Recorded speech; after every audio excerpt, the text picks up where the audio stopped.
Abatuuze mu ggombolola y'e Busukuya mu disitulikiti y'e Manafa baguddemu ekyekango abooluganda bwe bakakanye ku muganda waabwe ne bamutta olw'okuba wawabira mu kkooti olw'okumukuba kyokka ng'ebbanga lye babawa okumusasuliramu libadde liweddeyo. James Busolo attiddwa mita nga 5 okuva mu maka ge mu kiro ekikeesezza olunaku olwaleero bw'abadde ava okugula ennyama. Busolo abadde agenze mu kabuga k'e Masaka akali e Manafa ng'ava kugula nnyama na butungulu olwo n'agwa mu bazigwa bamusse era olumaliriza ogwabwe ne bakuliita n'ennyama ye ne balekawo obutungulu we bamuttidde. Poliisi bw'etuuse esanze abooluganda balinnyiridde awabadde omulambo nga bamaliriza n'okugunaaza nga bakozesa amazzi agabuguma ekintu ekisaabuludde obujulizi. Aduumira poliisi ey'e Manafa Gudi Mulungi alagidde abooluganda okusitula omulambo gutwalibwe okukeberebwa kiyambeko poliisi mu kunoonyereza ku ttemu lino. Mulungi akakasizza nga bwe yalina Busolo ku Sande n'amuwa ebbaluwa ebayita okutuula mu nsonga zaabwe wiikendi eno kyokka babadde bakyewuunaganya ate nga bamusse.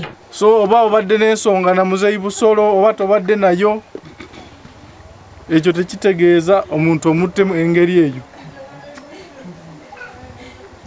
So fenga poliisi tugenda kukola buli ekisoboka abantu abakoze ekitemwa kino balina okukola ki okukwatibwa. Abatuuze bagamba nti obuzibu bwonna buva ku by'obugagga abooluganda bano bye baludde nga bakaayanira nga kyekyabaviirako n'okuteega Busolo emyaka 2 emabega ne bamukuba ate ebyo bibadde tebinaggwa ne bamutta.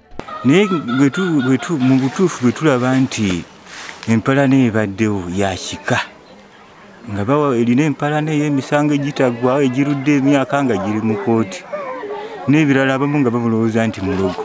Kale bwe tuba tulowooza be bantu baabwe b'ekika bennyini. Omulambo gw'omugenzi gugiddwa mu nnyumba ne gutwalibwa mu ddwaliro e Mbale okwongera okwekebejjebwa era poliisi ekutte n'abantu abalala 2 abagambibwa okwenyigira mu ttemu lino.